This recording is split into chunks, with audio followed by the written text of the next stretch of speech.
Vice Mayor, balikan ko lang din yung una nyo nabanggit about flood control projects. Meron po bang mga maanumalyan with your knowledge, personal knowledge na mga proyekto sa inyong lugar?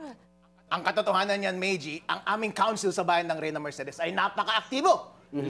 Legislative ang function namin, di ba? Meron kaming oversight function over the executive. At naggumawa kami ng parang inquiries din, katulad ng mga ginagawa ng Congress at Senate sa bansang Pilipinas. At inimbitahan namin yung mga DPWH, inimbitahan namin yung mga contractor, at nalaman namin na merong mahigit 5 na bagsak na flood control project sa bayan ng Reyna Mercedes. Tandaan natin, 2 ang ilog doon. At marami ang nagawa na bumagsak na hindi pa lumagpas ng 1 taon. Ibig sabihin, substandard, Vice? Substandard. Oo. So Anong that action is- ninyo?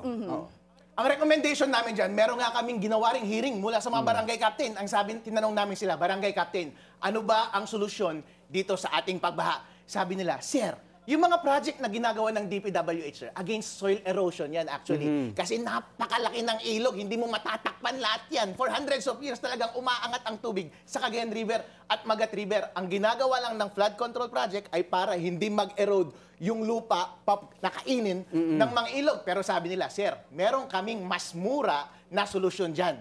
Ang flood control project, year in, year out, ang dami. Tingnan ninyo yung General Appropriations Act. Makapal po yun. Hundreds of millions ang nilalaan sa bayan ng Reyna Mercedes. Pero sabi ng mga barangay captain, Sir, meron kaming ginawa na libre. Ano ang ginawa ninyo? Nagtanim lang kami ng mga bamboo trees. Libre yan mula sa DENR. Kumusta naman yung mga tinanim nyo na bamboo trees? Wala pong nawala. Wala pong nagiba. Yung lupa buo pa rin versus sa ginawa ng daan-daang milyon ng DPWH, nagiba na yung mga lupa, kinain na. Okay.